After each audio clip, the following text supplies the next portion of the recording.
All right, we're Okay. recording, so go ahead and call the meeting to order. Okay, it's 9 o'clock. I'd like to call this meeting to order for Thursday, April 29th. First on the agenda is a motion to approve the amended agenda. Roll call. That's not on here. It's on this one. Roll call, Lori. Dick Poofall, Here. Mike Berlin, Gary Mertig, Here. Bill Metzinger, Here? Martin Vitek, Here.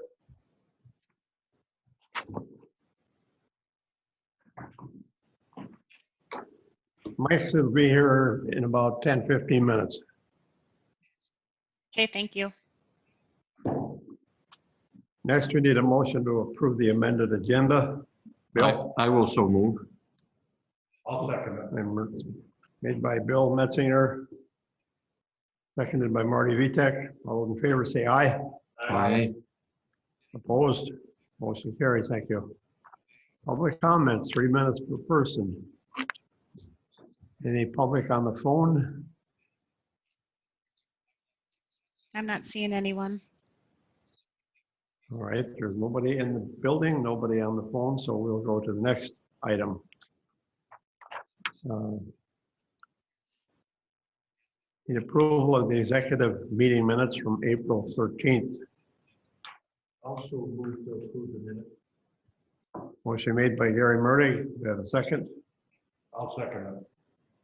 Seconded by Marty Vitek. All those in favor say aye. Aye. Opposed? Motion carries. Thank you. Number 4A, forestry hiring freeze position request.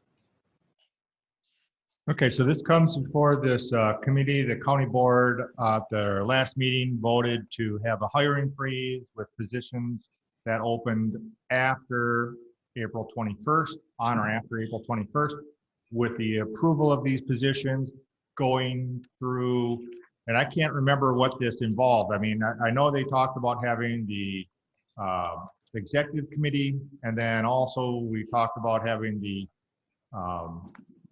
county board chairperson and administrator approve it.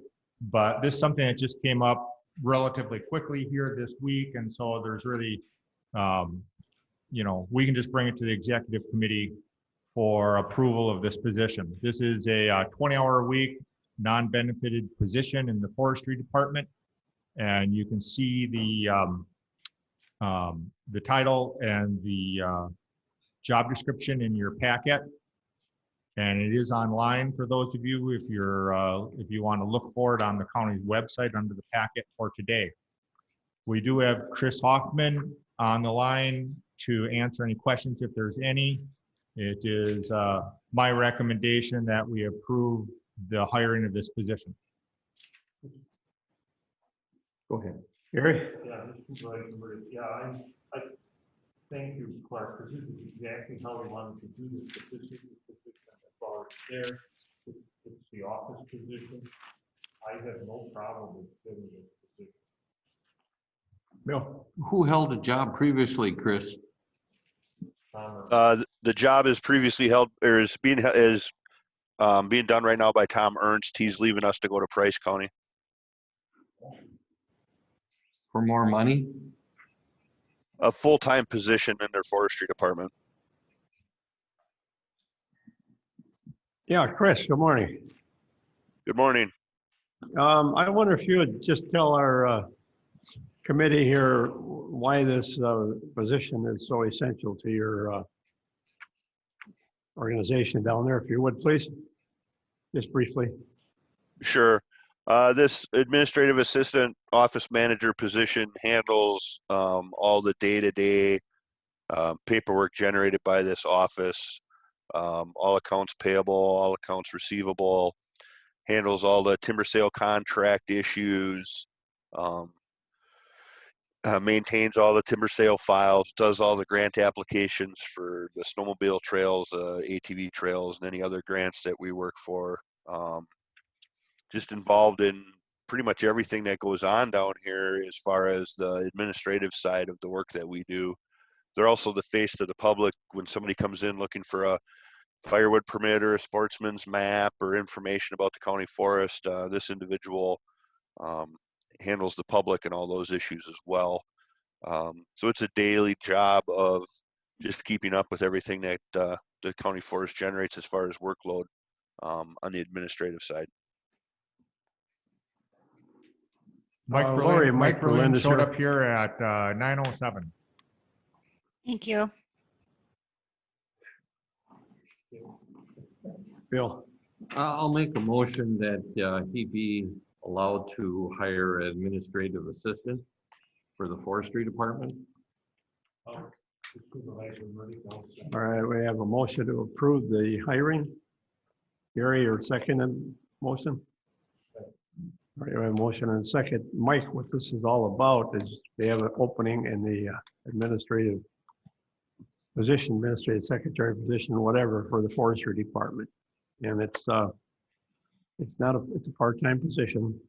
Does all the billing and everything else that goes along with timber sales and whatever. And I think it pays around $17,000 a year. Is that right, Chris? That's correct. The plan is to start the position at $15 an hour. Okay. So this is what we're discussing right now, filling that position. Now, this was my idea to bring it to the executive committee. I know when the smoke clears away that Clark and I make the decision, but I want to know how you guys feel about it. Because I above all else, I want to at least project that we're making some attempt to balance the budget. And if this wasn't the position that was so necessary, they could probably fill it in with somebody else that they already have. But we kind of weighed that, and they explained to us what the job description was, and we have a motion and a second on the table to fill that position. I got the mail from forestry, and I just said, yeah. I agree. Okay. Okay, you want to vote on it now? We have a motion and a second on the table to approve the hiring of the administrative assistant for the forestry department. All those in favor say aye. Aye. Gary? Just a quick comment, can we either Clark or even with Chris's help, can we send Tom some kind of a letter of appreciation? He stepped in back when Marion was the administrative assistant and then left, retired, and Tom did an excellent job. I think if we could send him some kind of a little letter from, maybe Chris and us, that we appreciate the work he did because, as part of the forestry committee, to know what they do. And so I think we should at least send them something, say we appreciate the work he did. Yeah, Chris, if you can just draft up a letter, I can just, and then title it from the executive committee, and then I'll have, since Dick lives in town here, I'll just have Dick sign it, and then we can forward that down to him. When is his last day? The last day will be May 14th. Okay, thank you. All right, we have a motion on the table to approve the hiring. We'll take that vote one more time. I want to see if it's unanimous. Everybody in favor say aye. Aye. Anyone opposed say no. Motion carries unanimously. Thank you.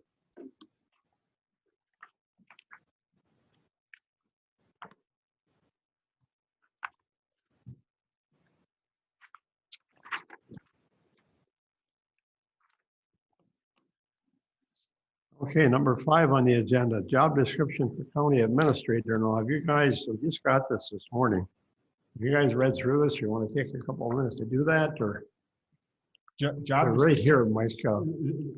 Pick one of each of those. No, the job description was ahead of time. That's been out there for a week. So you guys got an email. Right. Okay. Yeah, everybody should have the job description. Except me, I don't have one because my computer's on the Whoever just talked was extremely mumbled. I think there's an extra copy up there. They're just talking amongst themselves. On the table. All right, so this item comes before you because there really is no job description for the county administrator. Here, Marty. When you hired me, you pretty much just had a contract, and the contract was, the contract just had the state statute language in it from chapter 59, very limited, and basically it's just like one paragraph. Carry out the constitutional duties, appoint committee members, those kind of things. Make sure all the laws are enforced, very general. And so I basically grabbed a bunch of different job descriptions from around the state, and I put something together here that I think would be, applicable for this position. I did run this by the county, by the department heads also, and got some feedback from them. And just looking for, feedback if you want to do that. There was a comment from Charlie. I read and like the job description. I think it needs some sentences on ethics and the administrative role regarding questions, complaints regarding ethics. Charlie, I think we passed, you might remember, we passed an ethics ordinance in February of last year, maybe March of last year. And that basically applies to every county staff, board members, anybody who works for the county. So there is an ordinance that everybody has to follow.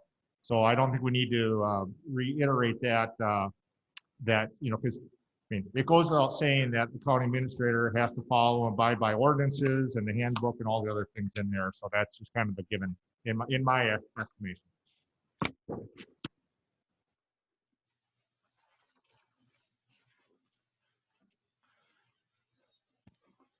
So is there any questions? Bill? Where it says minimum requirements on the last page, should we wait till Marty comes? Sure. We'll wait, I'll wait till Marty comes. But I was questioning a bachelor's degree from an accredited college university in public administration.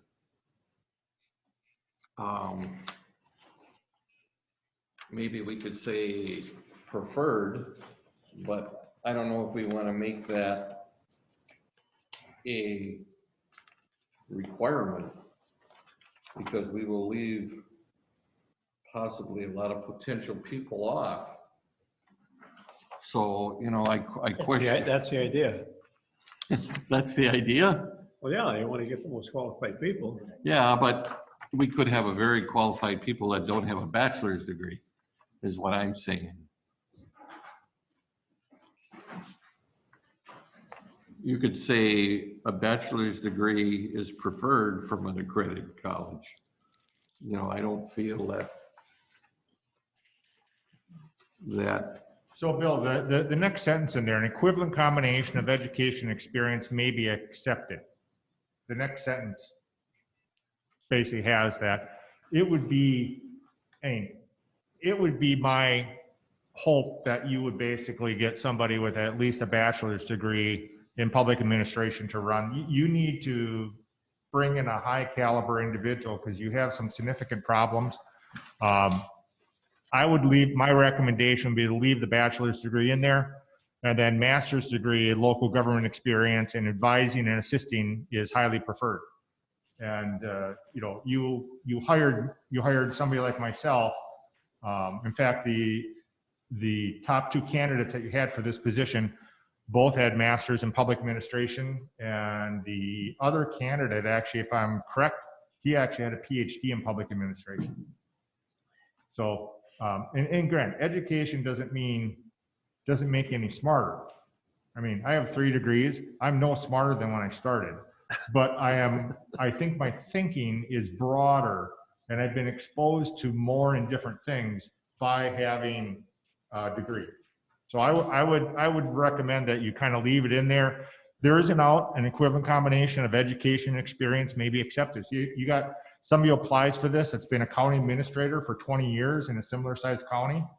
You could bring that person on board with that sentence.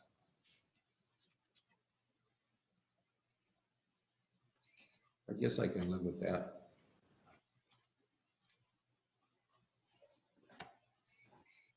Any other questions on the job description? This is the first step in what we need to do in order to replace me.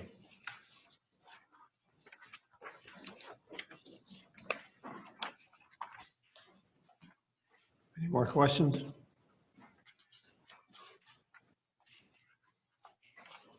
You know, one of the things we did add, you know, I have gone through here, must have the ability to perform high-level data analysis, assess needs, perform fiscal planning, target available resources, implement effective budgets, and financial management programs.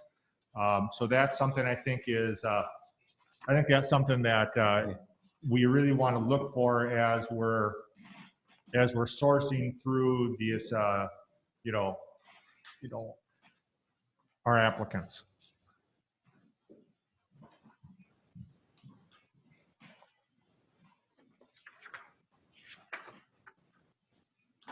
If there isn't any other questions, I would just seek a motion to adopt the job description for the county administrator as is. Is there a motion? Motion by Bill Metzinger. Do we have a second?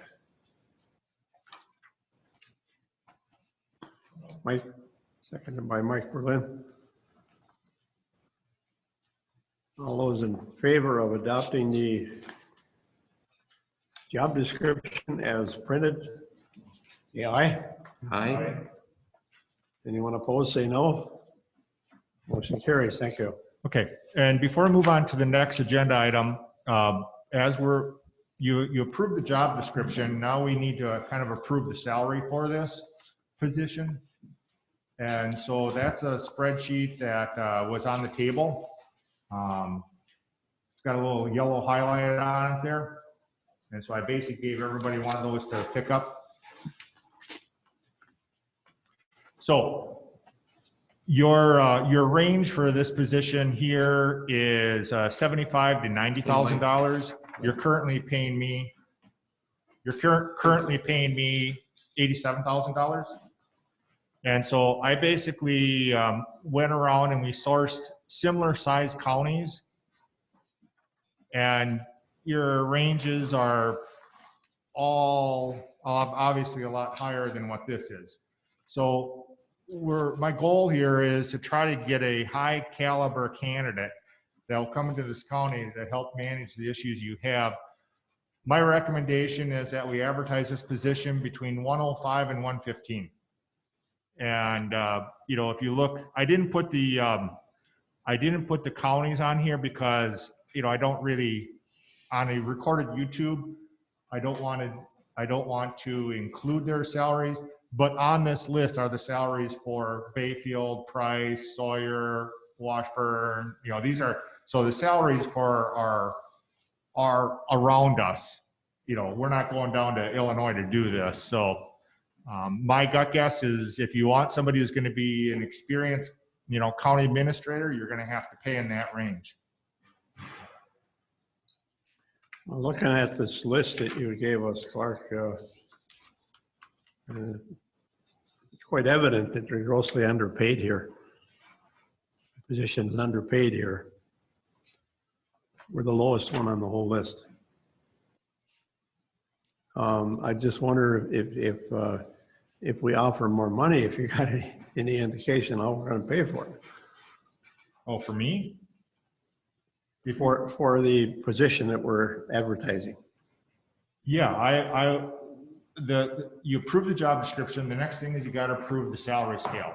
And so that's what I'm saying. I think you should approve the salary range of 105 to 115. My question is, how do we pay for it? We have a Well, budget crunch going on right now, and that's another $20,000, $30,000. Yeah. I don't, not that they're not worth it, but I just want to know if you got some ideas. Well, I think you're going to have to, I mean, this will have to be gone through in the budgetary process. My gut guess is you're going to have to increase debt levy and basically take general operating levy money and move it into debt levy. In addition, my gut guess is when we get the federal guidance for the $3 million coming from the American Rescue Plan dollars, my gut guess is some of that money will be able to take general levy money and move to that federal allocation. So there's going to be we're going to talk about this on May 11th. When we're going to start with Finance Committee, we're going to start talking about budget guidelines. You know, are we going to give salary increases to staff? You know, because you really are going to drift away from having staff if you basically say you're never going to give raises again. And the county's going to have to raise more money, and that's going to be on debt levy, basically, is what it's going to be. But I'm thinking one of the reasons I'm thinking that I'm retiring now is that this federal money, I think, should be able to backfill some of these issues. Granted, you're basically just using it for current operations, not one-time expenses. It's going to make the fiscal cliff in 2025, when that money is no longer available, a little bit steeper. But if you bring in your new administrator, hopefully by August, that person will have a couple years, 2.5 years worth of experience within the county in order to help guide you on the 2025 budget. And so I think that's one of the reasons why I'm leaving at this period of time, because I want the next person to have that experience in there. You're going to have to also increase healthcare expenses. I mean, I would imagine we're going to have $300,000 a year increase in healthcare because you're $1.7 million in the hole because you haven't been honestly paying for healthcare. So there are some things you're going to have to, you're going to have to raise some sort of revenue to do this. And my gut guess is it's going to be debt levy you're going to be utilizing, since your general levy you can't change. But it's a fair question. Question for you. What is the salary range you're recommending? I'm recommending 105 to 115 when we advertise.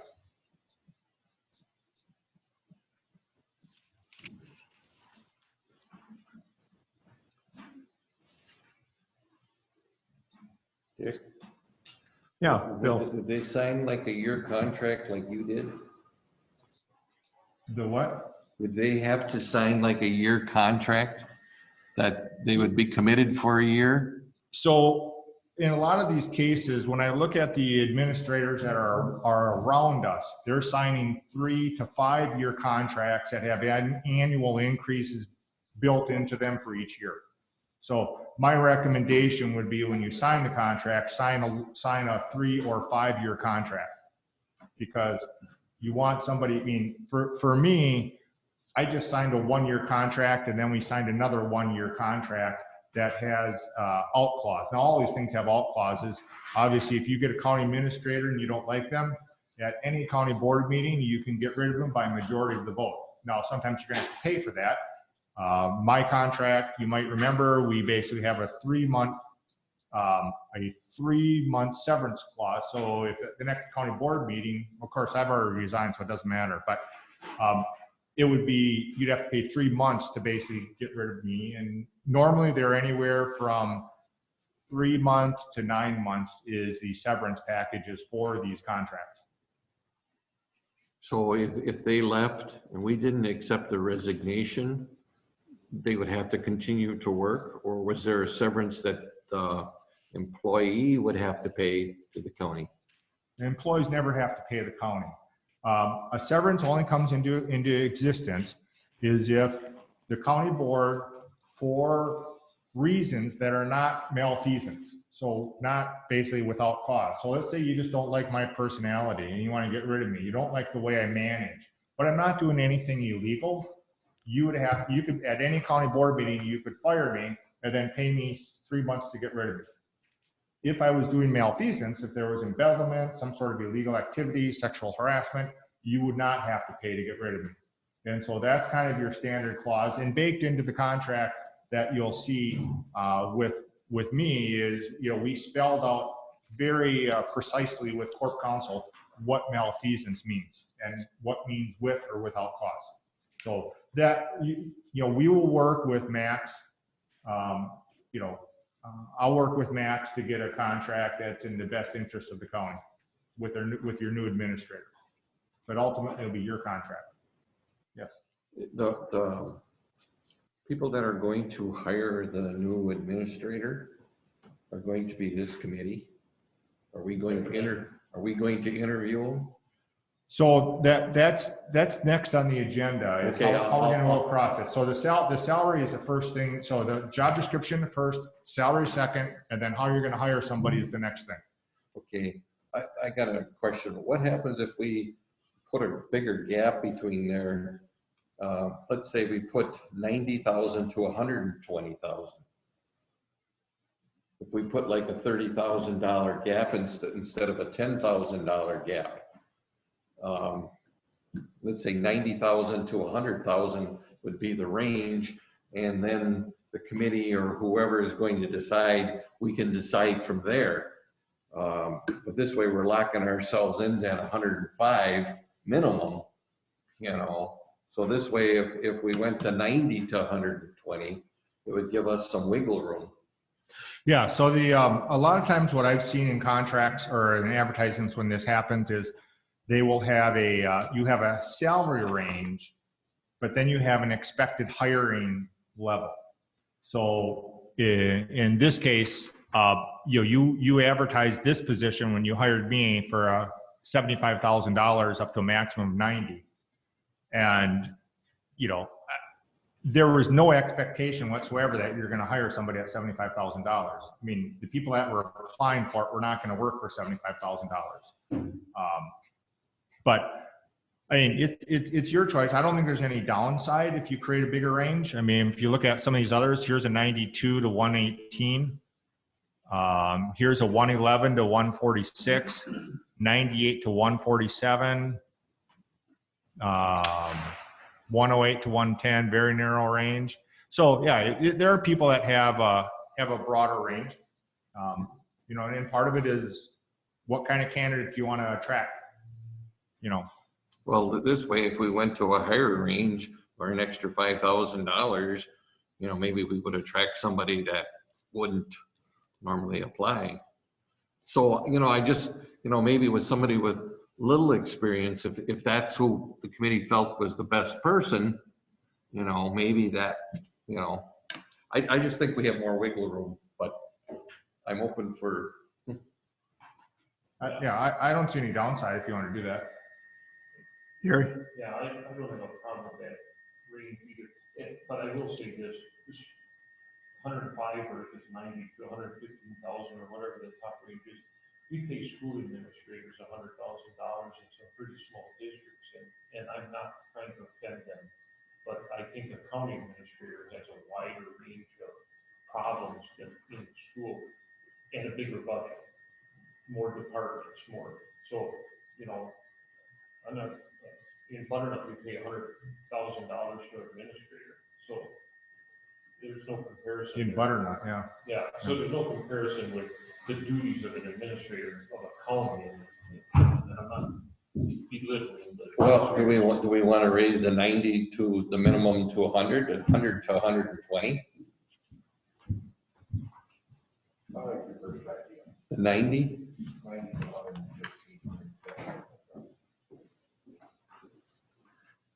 It's all the negotiations with the candidate, depending, like you said, what they have, so. So 90 to 115? Or 120 even? Well, yeah, because it's all up to the people interviewing it. And Clark's right, if you get somebody who's just coming into it, then maybe, they don't have the salary requirements, but Mike? it's somebody with experience. Mike, what do you think about the salary? Well, my thought was that if they go from 90 to 120, obviously if I was to interview, if we were to interview that candidate, we certainly would not want to have a freshman, we would not want a freshman, administrator. We would want an administrator with some experience. But therefore, that we would probably bring them in at 90. We may start them at 100. But I'm probably getting ahead of myself, much like Bill had alluded to just before. Who's going to interview these candidates? And I like the idea that we got the 90 to 120 in there so that we have, we can pigeonhole the experience and the years of service elsewhere, much like what Clark has. Clark came to us with many, many years of experience elsewhere. And I agree. And of course, this is hindsight. The amount of money that we're paying Clark is, wow, quite belittling for his experience. Well, this is just a hobby for him. I'm doing this because I like you guys. He came up here. But Mike, here's the issue though. The top two candidates that you had selected for this position here were very similar to me. Years of government experience, but not years of being a county administrator. Okay? Mhm. And so you have to have years of government experience just to be exposed to it all. But I really want to get somebody in here who has, at least 5 years of being a county administrator. Because I think that's really germane. I was only a county administrator for less than 1 year, but I had 30 years at St. Clair County and city administration. So I had a lot of different experience. But when we pay more, we're gonna hopefully get somebody that has 5 to 10 years of county administrator experience, which is, I think, probably the more important thing, because that's one thing I've learned in this job is it would have been better for me to have 5 years of county administrative experience to take this job. I got a question, Dick. Yeah, Bill? If we would we'll just throw this out there, because if we would say, we're going to have to hire a person between $90,000 and $120,000 based on experience. If we offered you X amount of dollars and said, would you continue for another year? Would that work? No, Are you, okay? No, I just, like I say, if we said, we'll give you a raise of X amount of dollars, would you consider? not for me. I appreciate the kind words, but I really want to retire, and I honestly feel I want to get somebody in here who has better financial acumen than I do. I mean, even though one of my degrees is accounting, it's not my passion. And if you look at some of the similar counties that we've had around here, they have basically taken finance directors and elevated them to county administrator positions because the role of a county administrator with levy limits has become more and more important from the financial aspect versus the management aspect. I'm much better at management and organizations and structures and project management than I am at the finance of it. And I think it's pretty obvious that you don't have the money to hire a finance director. So if you're not going to do that, I think it's in your best interest to hire another county administrator that has either the experience of being a finance director or close to it. I'm just laying it out there. I think you can find somebody better than me. Okay, well, I guess just say, you've been in the position for a couple of years almost. And to me, it would be kind of silly as, hey, if we offered you more money, would you stay? And at least you should be given that opportunity. No, I appreciate it. Thank you. But yeah, Okay. I'm moving home. Marty? I was just gonna make a comment, Gus, on that 90 to 120. If I were an applicant on that, I would read that as 105. That's the salary. Well, we'll have to see who comes. I know, but I'm just saying, as a Looking at the I just would scale, rather get everybody else's input. What do you think about what I said, 90 to 120? yeah, that's what I'm saying, is that if as an applicant, not knowing anything, just seeing that in the paper, I would read that the salary is on. looking at the scale, the minimum salary that was advertised before was for Ashland County was 75 to 90. For God's sakes, our Parks and Rec director is making $70,000 for the city. $75,000 for this position is terrible. That we even started at that. Well, do you want to start it at 100 and go to 120? I think that we should at least start it where the maximum salary, 90,000. 90 to 120? I'll make that motion. 90 to 120? 20, yeah. I'll second that motion. All right, we have a motion and a second on the table to post the salaries, minimum salary at 90, maximum salary at 120,000. All those in favor say aye. Aye. Anyone opposed, say no. Motion carries. Thank you.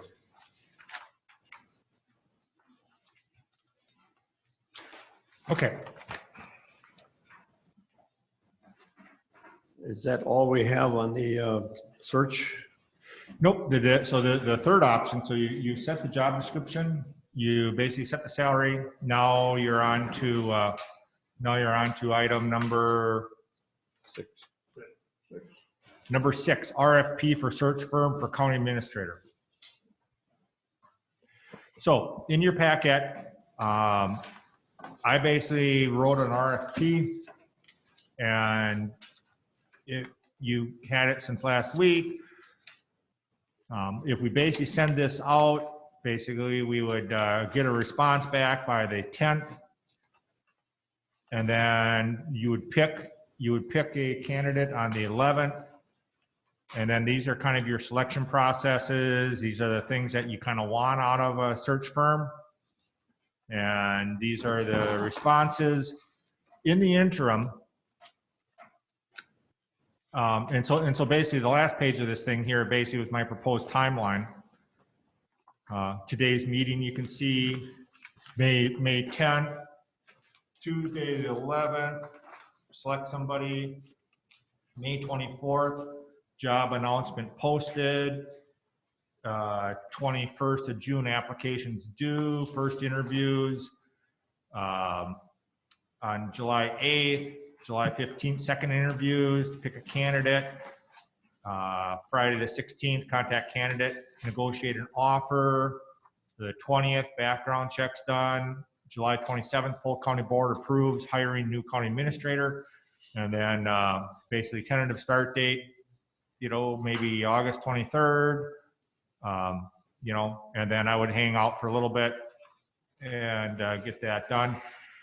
One of the in discussing this with one of the search firms, so the what's on the board here on the screen, you can't I didn't print it up for you, but here's the search firms that I basically have located. We have Public Administrative Associates, which we've worked with, or I've worked with many times.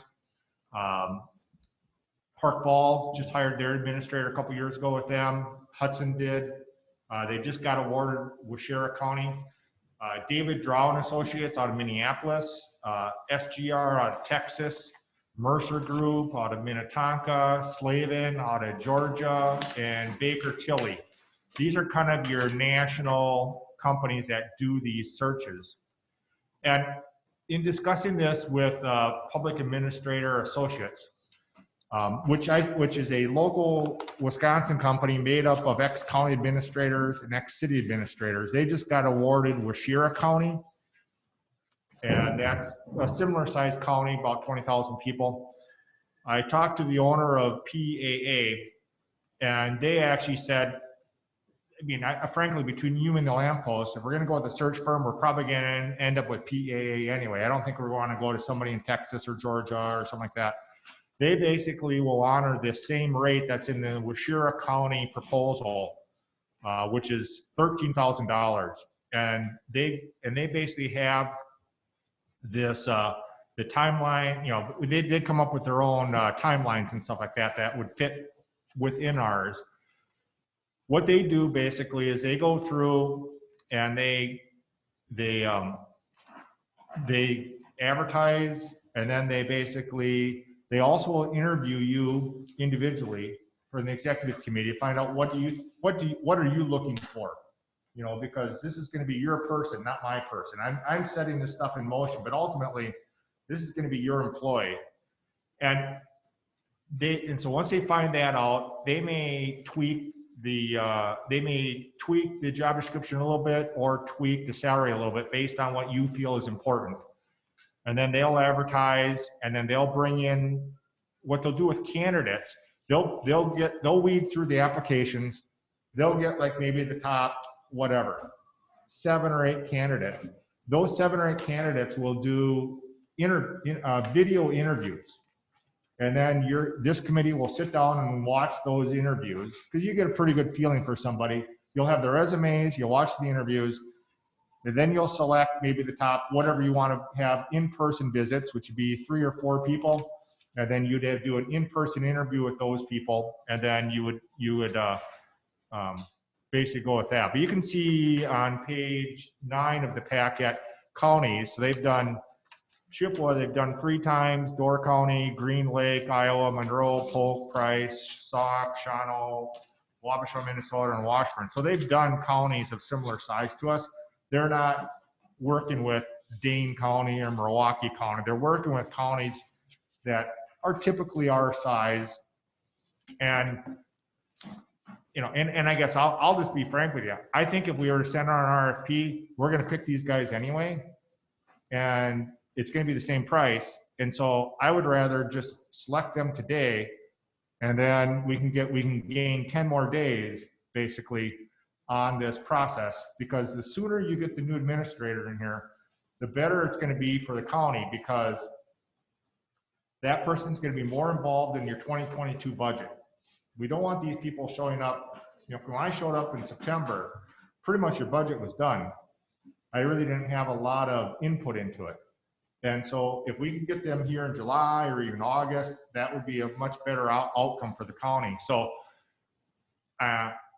it would be my recommendation that we basically, you know, just select PAA as our candidate for the $13,000. Clark, I got to ask you, if you've been in contact with Wisconsin County Association to get their recommendation, if they have any, or don't they do that? Yeah, I actually talked to Mark, and he likes PAA. They're a good search firm. I mean, he's not going to give an endorsement. It's not his place to give an endorsement. But I pretty much asked, you know, is there anything I should know? You know, it's kind of like if you're an employer and you call up somebody and they're like, you know, why did the person leave? Well, as an employer, you really can't say, you know, they were a bad employee or something like that. Normally, you just say they work here. But the question that I always tended to ask when I get references, or when I ask references, is, would you hire the person again? That says everything to me right there. And in this case, when you talk to WCA, you know, yeah, would you hire them again? Yeah. So I'm very happy with this firm. Chris Hoffman, who is on the line actually, right? Still, he basically is on the Park Falls City Council, and he just recently got done working with them. Chris, do you want to explain a little bit about the process? Sure, if the committee would like. Park Falls went through a similar process about the same time that Ashland County was looking to replace Jeff for our first city administrator. It was a new process for us, and we wanted to make sure that we, you know, got the right candidate for our position. So we worked with PAA, and they did everything from helping us to develop the position description through the advertising process. They've got access to a lot more locations to advertise and recruit from than the city would ever have been able to come up with on our own. They conducted the initial screening of applicants. They set up a video interview, so we didn't have to bring applicants in twice. The first interview was done on a videotape basis. And then they worked through helping us develop the contract that we ultimately signed with the new city administrator. And he basically handheld the city council through the whole process so that we didn't miss something, didn't overlook something.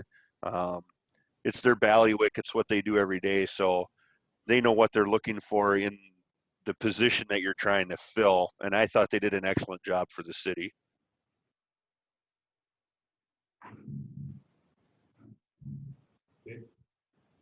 Yes, Bill. I wasn't on the board when he hired, when Clark was hired. What did they do that time when they posted or advertised for the job? What did they go through a firm, or did they, what did you do last time when they hired an administrator? They basically just use the extension service staff. And so extension service staff, you put some ads out in the papers, and extension basically did calls and did phone interviews with some candidates. And then they forwarded the candidates that they thought were the best choice to a committee. And the committee was made up of the executive committee plus some community members. Mark AA from Bayfield County actually did the interview questions, but and I don't remember who the community members were. I remember the John Burrow from the bank was there. I remember him, but I don't remember who else from the community was on there. So it was kind of a community, basically just a final interview with maybe, I think it was like 4 candidates was the final interview. How did you find out about it, the job opening? I was looking for a job at the time, Okay, and it was probably maybe on the Wisconsin College Association website. I don't remember. I mean, it was, what extension put it up on basically what, the free sites that people would look for. Gary? Yeah, I kind of like Clark's recommendation. I'll tell you why. These 3 gentlemen that are running this have 94 years of experience in Wisconsin. They're going to kind of know some of the candidates' backgrounds, even without doing too much checking, because you've been around. So if we get candidates just from Wisconsin, at least, they should know some of those candidates. Not that we won't draw from outside, we will, but I kind of like this proposal because I think they'll help us weed candidates out just like they're supposed to. So I'd be in favor of this firm. Bill? Chris, when you had the opening for administrator for the city, did they publish it in any local papers, or did you tell them what you needed to do as far as a minimum, or how did you work that out? We did. We advertised locally. We worked with PAA to develop that plan for advertising. So the local papers were used, the local job service was used, and then all of their advertising contacts and their typical locations where they post positions were also used. So we covered everything from right in town to, regional Illinois, Iowa, Minnesota, Michigan. Probably even got a further reach than that, but we made sure that we advertised locally. So if there was somebody local that was interested, they were able to be involved in the process as well.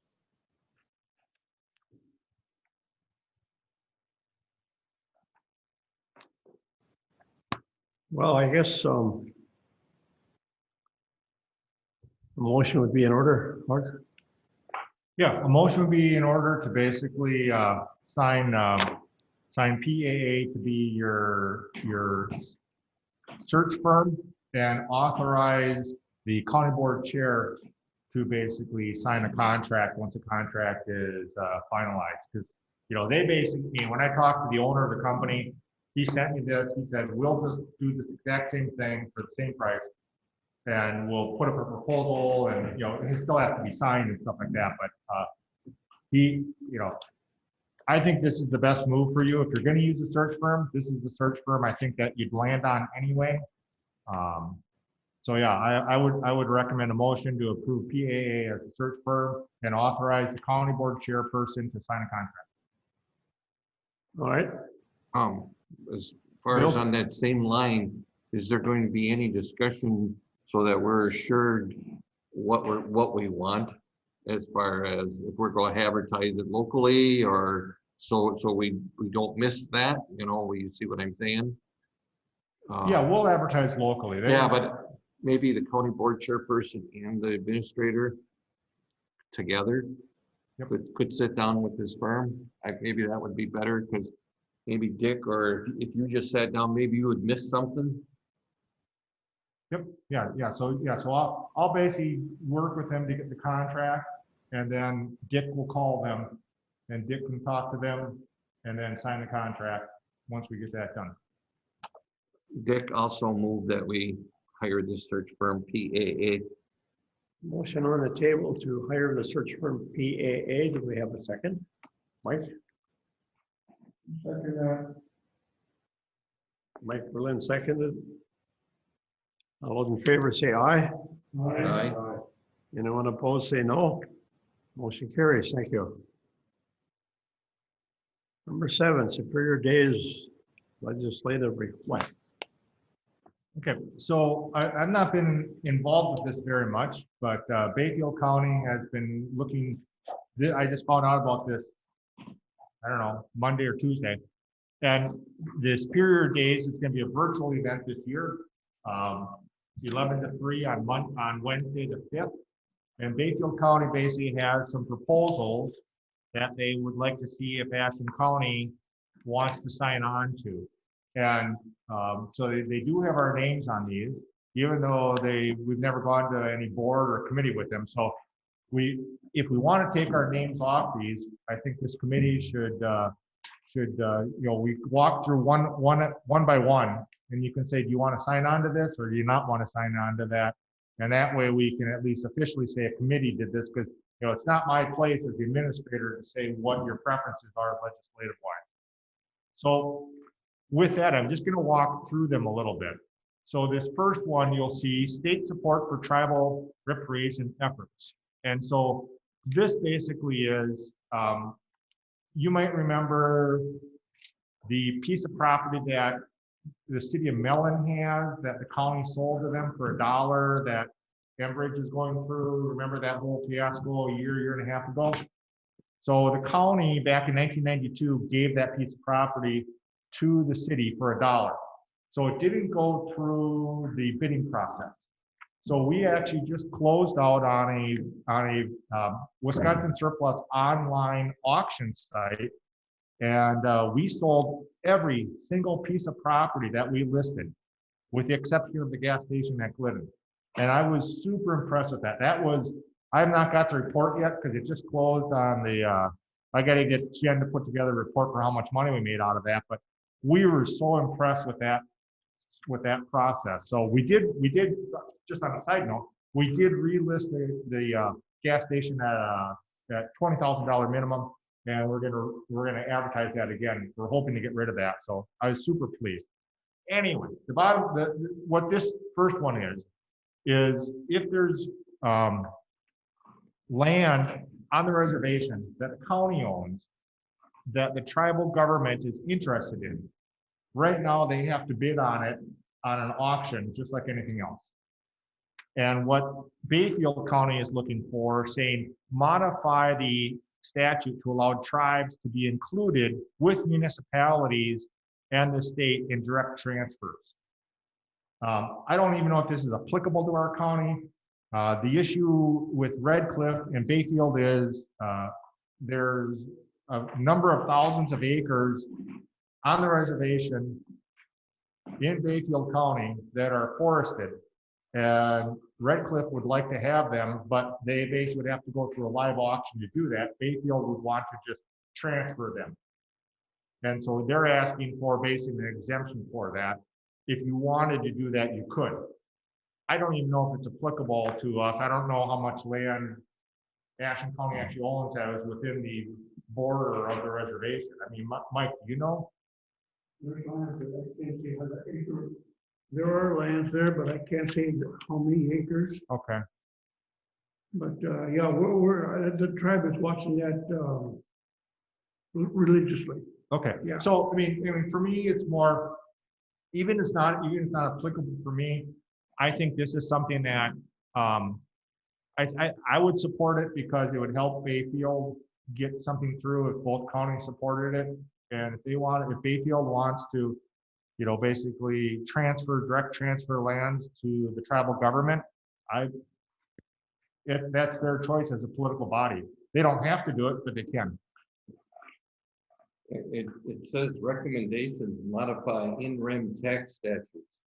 Well, Ashland County doesn't use the in rem tax statute when they go ahead and take tax deeds.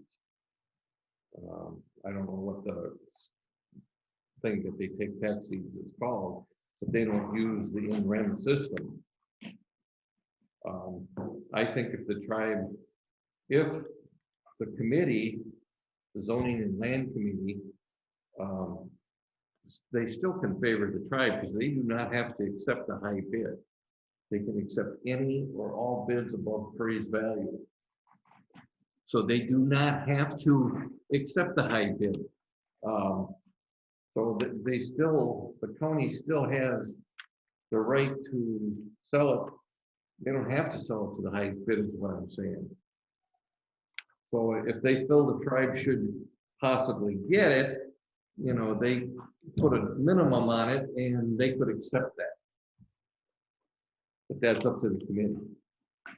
Yeah, so I think just to move things along, we should probably just vote on each one of these at a time. So then we have, for the minutes, we can show that this committee supports this. So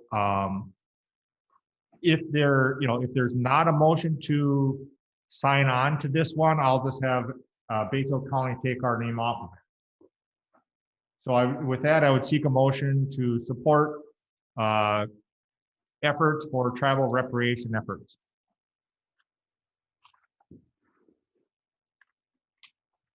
We have a motion. I Marty? have a question before we do. Yes. Does this apply only for land on the reservation?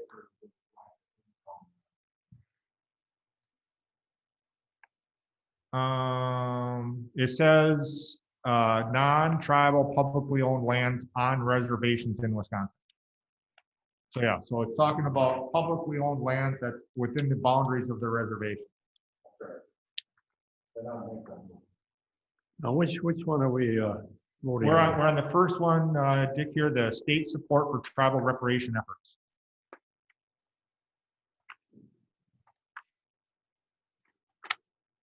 It's the first one after the cover page. They're printed on it's printed on both sides there. It's probably on the back side there.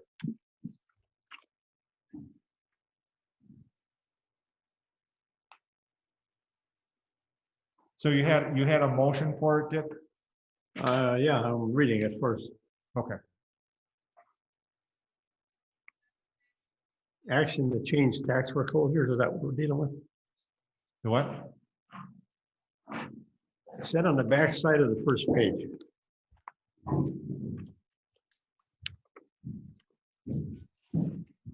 Talking about this? Yep, state support for tribal reparation efforts. That's this one. And so there's 5 of these, so we're just gonna go through one at a time and see if we want to support them. And if we don't, we'll just have Bayfield County take our names off. Okay, we have a motion to support, Who made that motion, please? made by Marty Vitek, seconded by Mike Berlin, to support state support for tribal repatriation efforts. All those in favor say aye. Anyone opposed, say no. Bill? Bill Metzinger is opposed. Anybody else? Mary?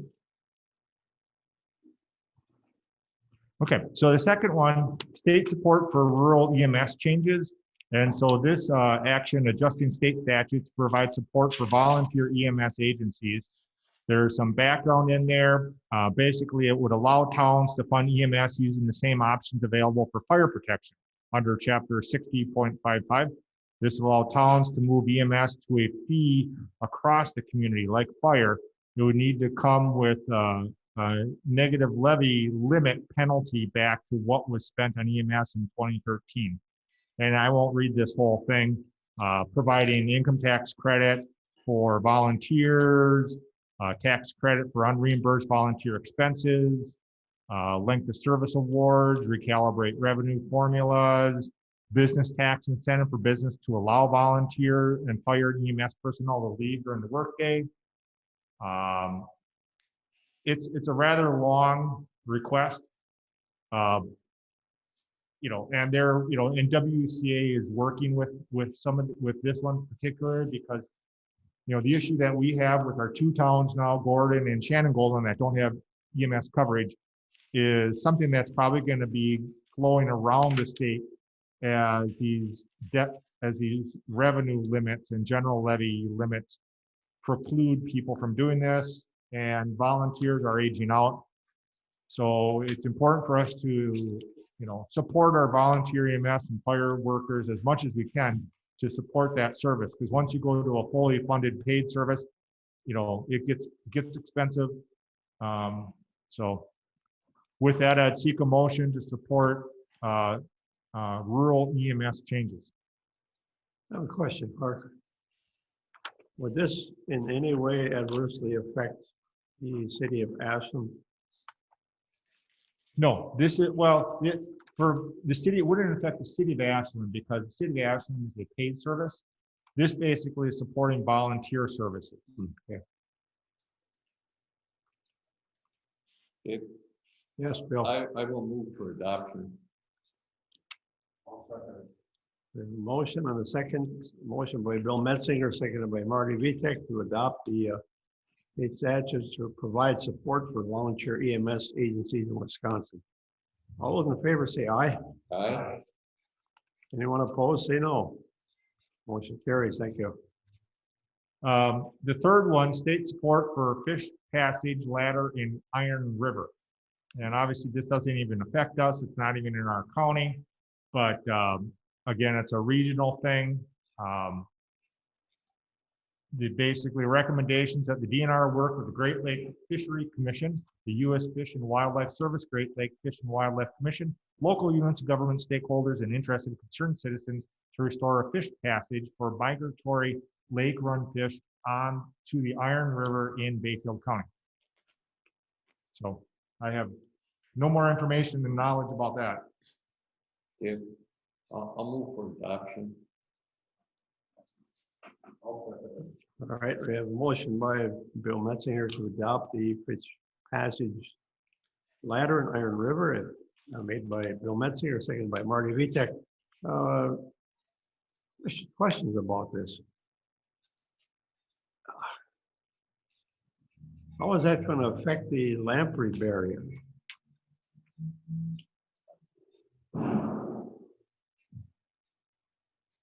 A lamprey barrier was installed at the time blocking upstream migration for all fish species and has remained in that condition ever since. I don't really know. I mean, I like I said, I just got these the other day. I don't know if so the lamprey, obviously, does Lake Superior have lamprey? No. Okay. So what they're looking at probably is stopping lamprey from going upstream is what they're looking at. Oh yeah, blocking upstream migration. Okay. But the problem is then you're opening it up for invasive species. I don't know if that's a good idea.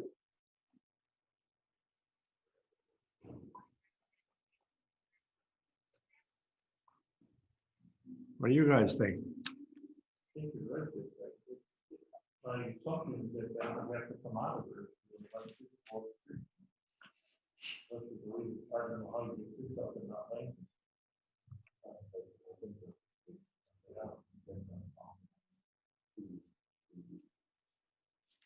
See,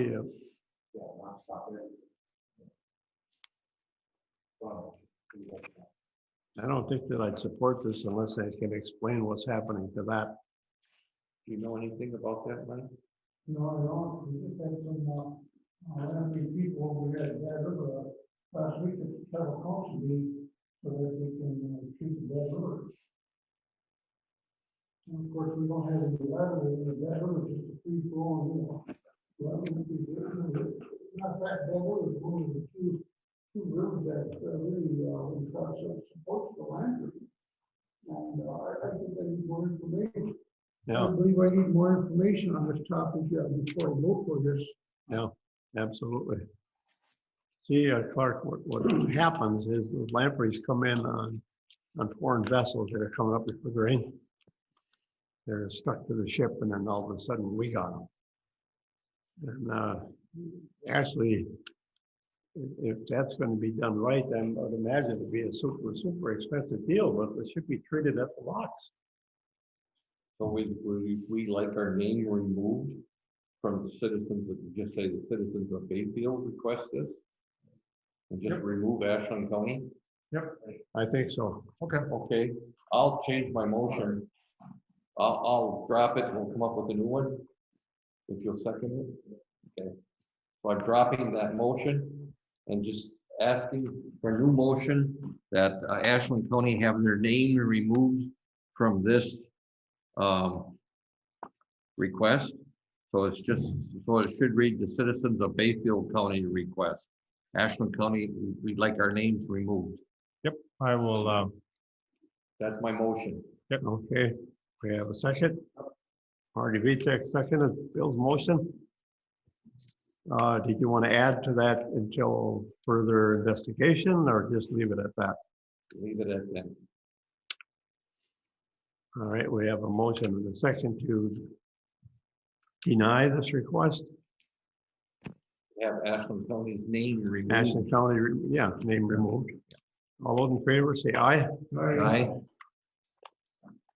Anyone opposed, say no. Motion carries. Thank you.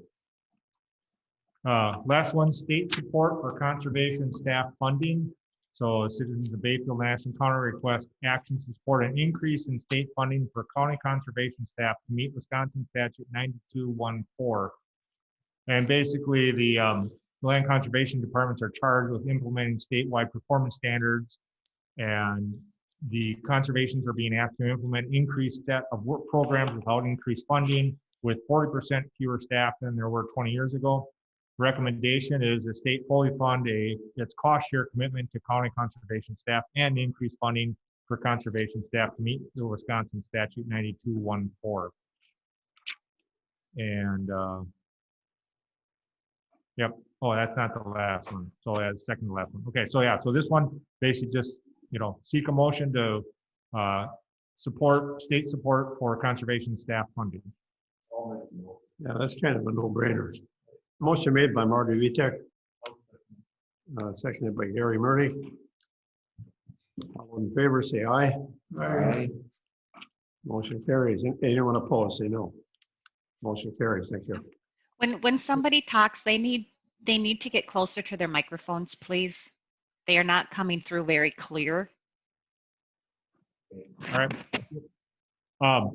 So the last one here, payments to towns with counties with forest lands. So Bayfield and Ashland counties have over 220,000 acres of county forest. In addition, the two counties have over 400,000 acres of national forest. Forestry is a critical industry for the state of Wisconsin, employing over 60,000 people and supporting manufacturing sector. Goes through a little bit more about that. The request the state to provide payments to towns with county forest in the amount of $2 per acre. This will benefit town governments and provide basic essential services. Chris, I don't know if you saw this, but is there any comments that you can make on this? I haven't seen this particular iteration, but it's something that the Wisconsin County Forest Association has been lobbying for, well, for the 16 years that I've been here. It's just to help those towns that have county forest property in them to offset some of that loss in the property tax dollars. Yeah, and I actually,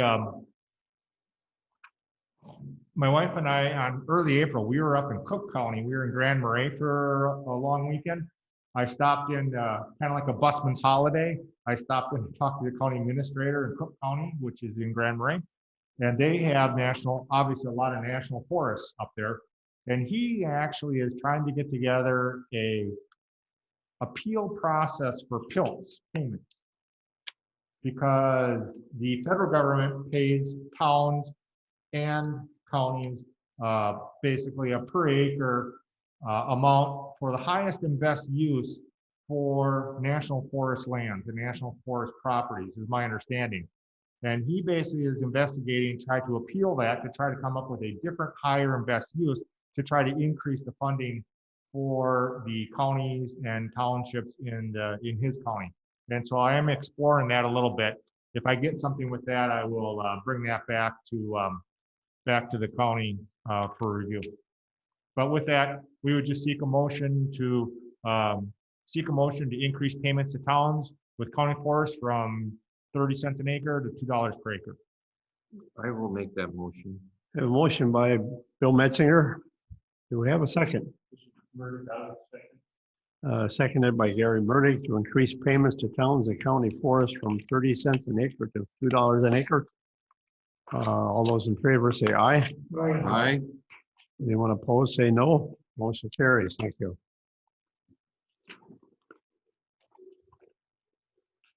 I guess that's it for Superior Days. That is, yes, thank you. Number 8, administrator updates. So with Superior Days next Wednesday, I will get the information from Mark on that for people. In my understanding, there's going to be like half-hour increments with legislators on Zoom for obviously the people that are part of Superior Days, and I'm assuming that's, I don't know, 8-9 counties up in this general area. So we should have some representation from the elected body for that. I'll reach out to the county board to see who has time to deal with that. It's 11 to 3 on May 5th. Next meeting for finance and executive, we're having a 9 o'clock meeting on May 11th for finance. And at that meeting, we're basically going to be reviewing our current third-party administrator for healthcare, and then also reviewing the RFP. I did send out an RFP the other day for healthcare consultant. So our study group, which is made up of 2 county board members, 2 department heads, 2 line staff, myself in the clerk's office, we basically been working on this for a number of months, and we sent out an RFP to approximately 10 companies to be a consultant, and we basically would pay them out of the healthcare fund, which is, we're going to have to obviously increase the contributions into the healthcare fund to pay for it. But I want to set you up with a consultant that's going to be an expert at healthcare and management and stop loss, HRA, HSA, RX management, rebates. You can't expect a county administrator to be an expert in that field. And this would be something that would hopefully sign a 2-year contract. So we'll be discussing that at the finance committee. And then I'm having our third-party administrator, BPA, which actually pays the bills, but they don't manage our healthcare or give us guidance on it. They're going to come in and explain their role. And then the executive committee meeting, I don't really have anything on task for that currently, but my gut guess is there'll be some sort of action or report from PAA. And so I'm anticipating that they're either going to want to get further feedback from this committee and their wishes, and whether that's in a meeting or that's individually. So I'm just scheduling the meeting for 10 o'clock. And if we don't need it, we'll cancel it. But I'm anticipating with signing them up, they're going to want to reach out to us, and they may have some suggestions. They may want to suggest changes to the job description. They may have suggestions changing for the salary, in which case this committee would have to weigh in on those. And so I'm anticipating we're going to have that meeting, but I don't know what it's going to be about. Bill. For the agenda, were we going to discuss working from home again? That will, actually, you're right. That's on the agenda for May 11th also. Yep. Yeah, I did talk to Terry Barningham, and she was going to get the numbers together. And then they actually had a rather lengthy discussion about this at the last Health and Human Services meeting. And I kind of said, I think that would probably be that same type of discussion with the same interaction from the staff. I think that'd be beneficial for this committee to weigh the merits of this particular policy. And I think it'd be very good to hear. So we did schedule that, staff. That's a good point. I kind of forgot about that. So finance is going to be at 9, and the executive would be at 10? Yes. We're not.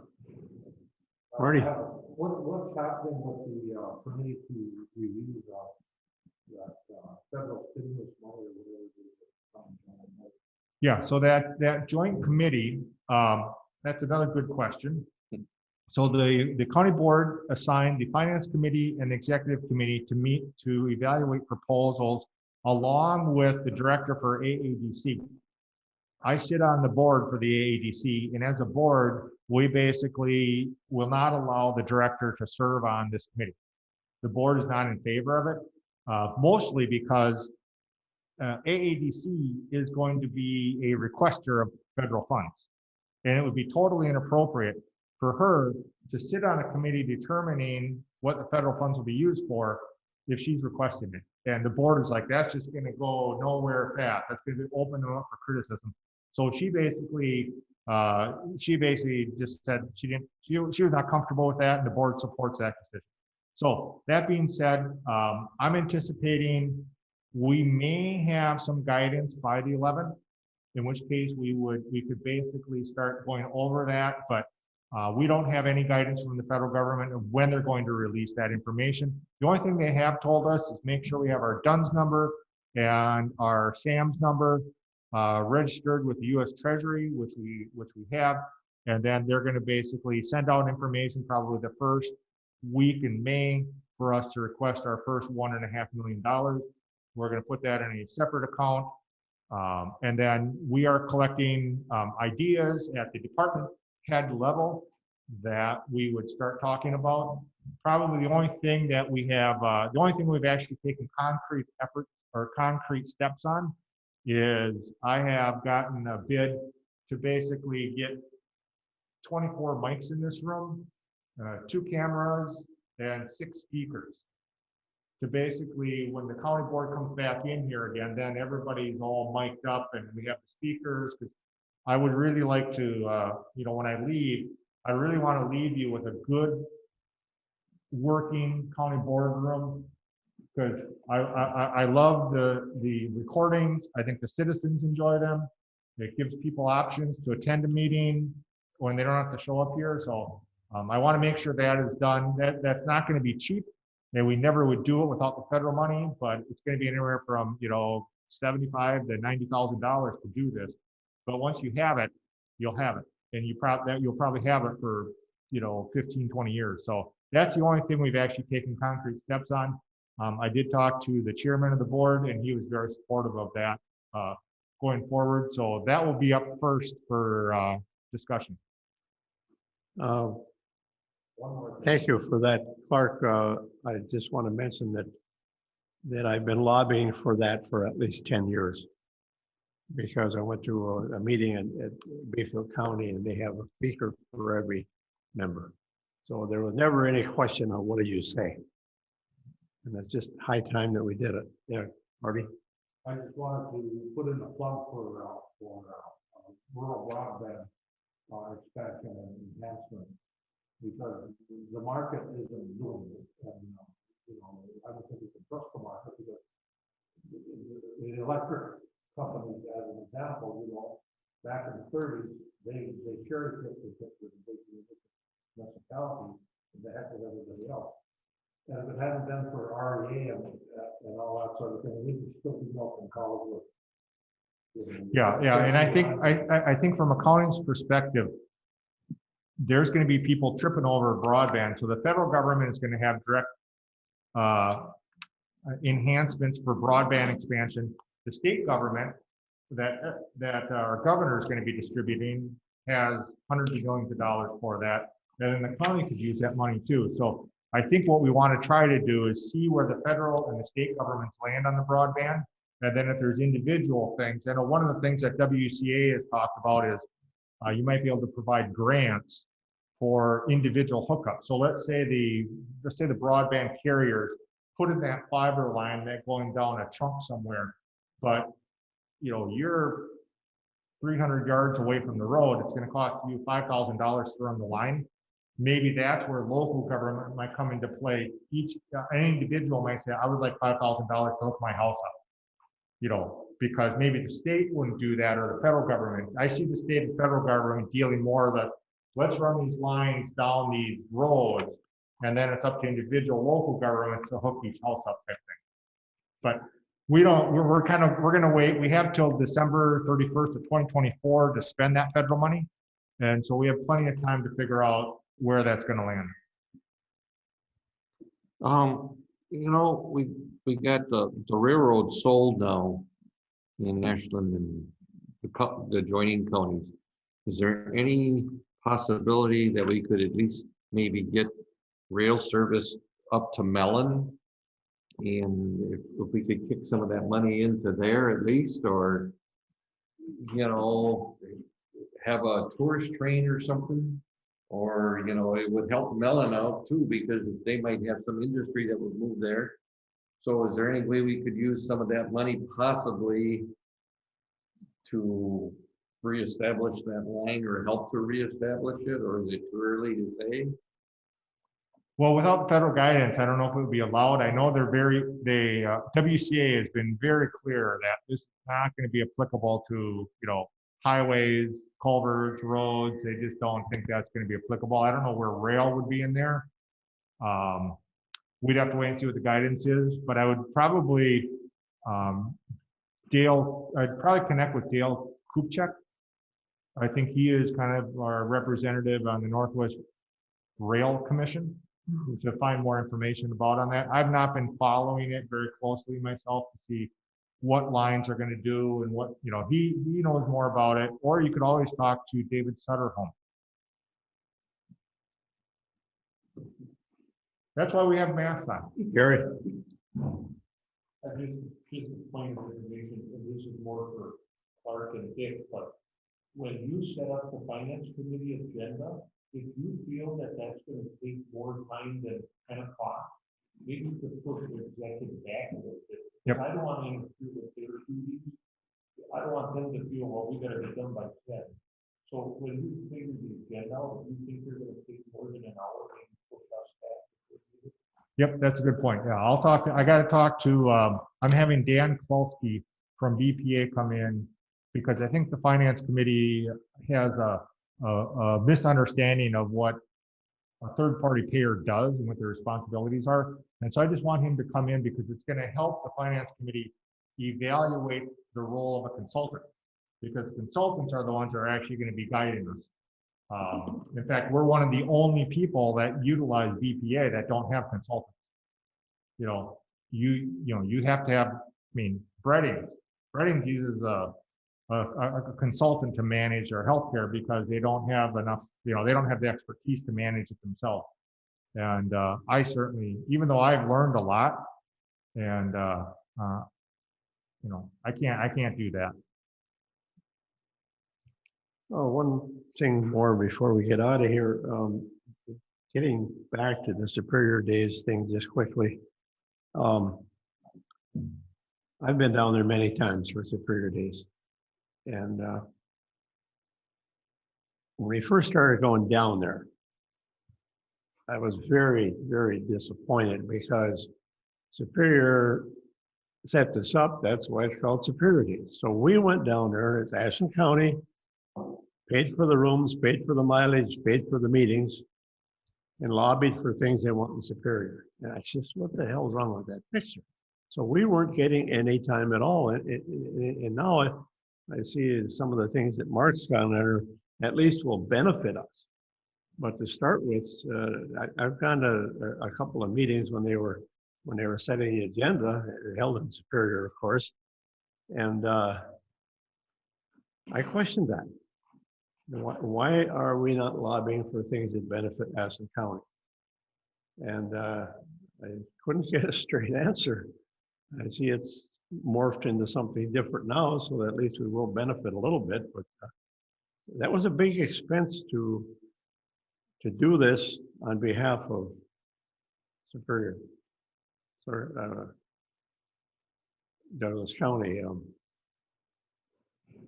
I got a kind of bad taste in my mouth for Superior Days because of that, but if we can get more and more on the agenda that'll benefit Ashen County, along with the things that benefit Douglas County and Bayfield County, that's fine. But if we get nothing out of it, I don't think we should deal with it. Thank you. You set a next meeting date, May 11th? May 11th, 10:30, somewhere in there, as soon as we figure out what the finance committee agenda looks like. I got to go on record as saying that I understand why you're putting these meetings back to back, but I never was in favor of that. Because of the fact that you might be cutting off one meeting and things that are very important to that meeting because another one's scheduled to start. So I'm not in favor of that. Yeah, I mean, and this is one of those things where we could just meet together and just, it's only 8 people, and just have the same meeting, and then just when the vote happens, we did that one meeting. And then we have a vote, just say, okay, finance committee votes on this, and then executive committee votes on this. Because frankly, a lot of these issues are the exact same issues. I mean, it's a pretty gray issue for me where it lands. I mean, I'm just working with Mike and the finance committee on this healthcare issue because I need somebody that's going to make a decision on it. And it's hard to say, to have 2 committees vote on it, because what if one committee votes yes and one committee votes no? You know, so I've just kind of landed in our committee, that our study group landed with having the finance committee basically land on, you know, kind of the management, the financial aspect of this, because ultimately it's going to be the finance committee that says, we need to put $300,000 more into this. You know, now the executive committee is part of the healthcare because the executive committee manages the employee benefits and the personnel manual and those kind of things too. So, I mean, there's just overlap there. And I don't know. I mean, if you guys just want to have the same time and just meet together and hear the same information, I'm fine with that too. Then you don't have to, we can just call it another joint meeting. And I'm perfectly fine with that. We have the chair of the finance committee here. We have the chair of the executive committee here. If you guys just want to meet together and have both committees meet at 9 o'clock, that would be the easiest solution of all. And then basically there won't be any, you know, back to Gary's point, there won't be any time limit. You can just talk about stuff. And yeah, granted, maybe the executive committee's gonna be hearing some things that maybe they're not quite interested in, and maybe the finance committee might hear things that they're maybe not as interested in. But ultimately, when it comes time, I see this as your future, because when it comes time to talk about that federal money, the county board's directed both those committees to meet together to do this. And if you just want to start that on May 11th, we can just go from there and just, that will be your standard routine from now on. The only thing about that is a 4-hour meeting. Yeah. It gets kind of old, you know, 4 hours, you know. I wouldn't mind a 3-hour meeting, but 4 plus, you know, you kind of lose it after a while, or at least I do. You know, that's too long of a meeting. If you're going to have a 4 or 5 hour meeting, you're better off to have 2 meetings, 2 different days. You know, that's what I'm, you know, my Yeah. 2 cents. Well, and one of the problems with that is, Bill, that after sitting in one spot for 4 hours, by the 4th hour, you're not making really informed decisions. Yeah, that's what I'm saying. Your brain is kind of on hold, and Yeah, I think it'd be more productive to have 2 2-hour meetings.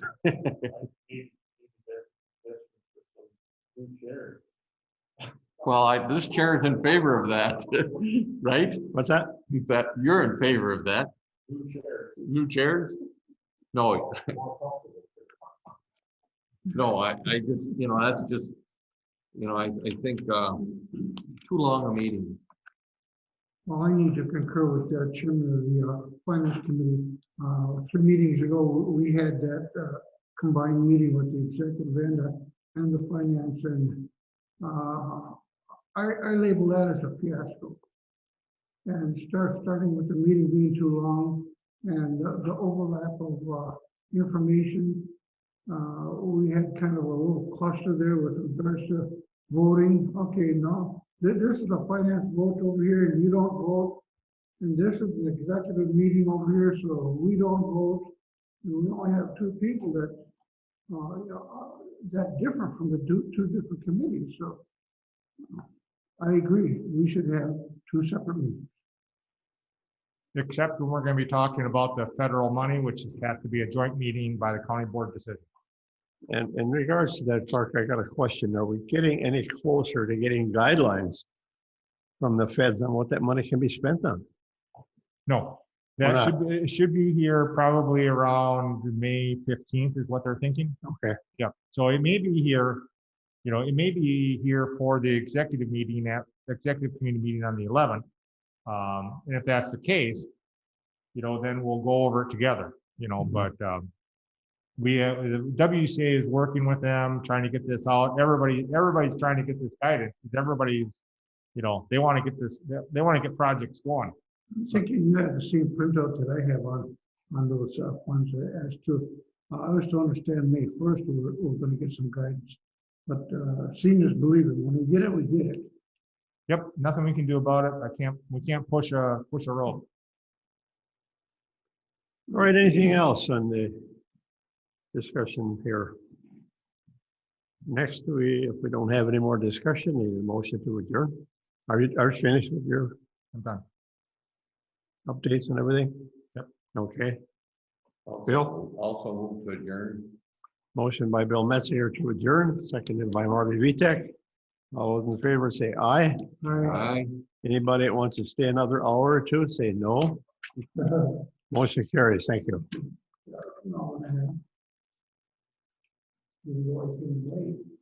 Pardon? I say this took an hour and a half. And Lori, can you stop the recording?